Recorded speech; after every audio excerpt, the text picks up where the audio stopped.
I'm Adrian Andrade. I'm doing my presentation on cybersecurity laws.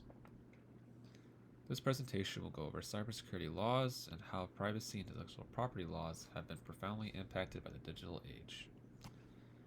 According to Cisco, cybersecurity is the practice of protecting systems, networks, and programs from digital attacks. These cyber attacks are usually aimed at accessing, changing, or destroying sensitive information, extorting money from users, or interrupting normal business processes.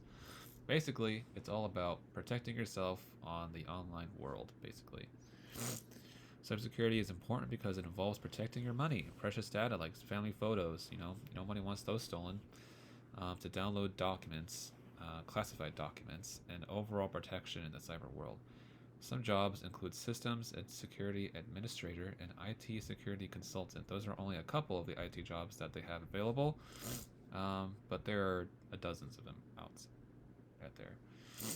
Cybersecurity laws are cyber law is a term used to describe the legal issues related to the use of communications technology like the internet, for example. So what are some examples of cybersecurity laws? Well, there's the Gramm-Leach-Bliley Act, known as GLBA, sorry that's hard to read, of 1999, Health Insurance Portability and Accountability Act, also known as HIPAA, of 1996, Cybersecurity Information Sharing Act, also known as CISA or CISA, of 2015, California Consumer Privacy Act of 2018, also known as CCPA. So what are privacy and intellectual property laws? Well, privacy law refers to the laws regulating the collection, storage, and use of personal information. Intellectual property law deals with laws that protect and enforce the rights of inventors and creators of inventions, writing, music, designs, and other works. So if you ever see any original creator online making their own music and stuff, the things that they make is considered intellectual property. And if they have that stuff and if they own it, that's considered their intellectual property. And you can see right there, it's called intellectual property. Some areas of intellectual property include copyright, trademarks, patents, and trade secrets. So could the method of enacting laws based on 1700s technologies provide foundational laws in today's world? In my opinion, the answer would be no. And the reason I think that is because the method is a little too general. There's just too many devices in the world, devices like smart fridges and smartphones, car computers, PCs, servers, smart locks.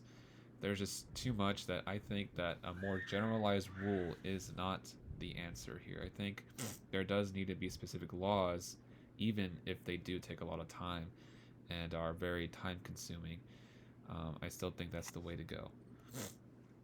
So what types of intellectual property need protection and laws? Well, copyright law needs to have the most protection, and this is because piracy happens very, very often.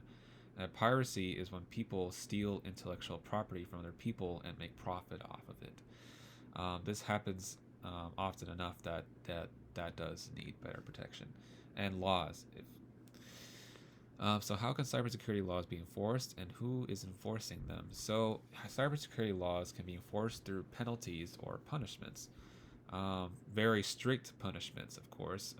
One great example is HIPAA. So, if you violate HIPAA, you can face fines of $50,000 and up. And laws, of course, are held by the government. So how does infringement of a cybersecurity law affect those who are infringed and those who do the infringing? Well, before we go on to this, we have to know what infringing actually means. Infringing means to encroach upon in a way that violates the law on the rights of others. So if you infringe somebody else, it means you're limiting their laws or their rights, sometimes unlawfully as well.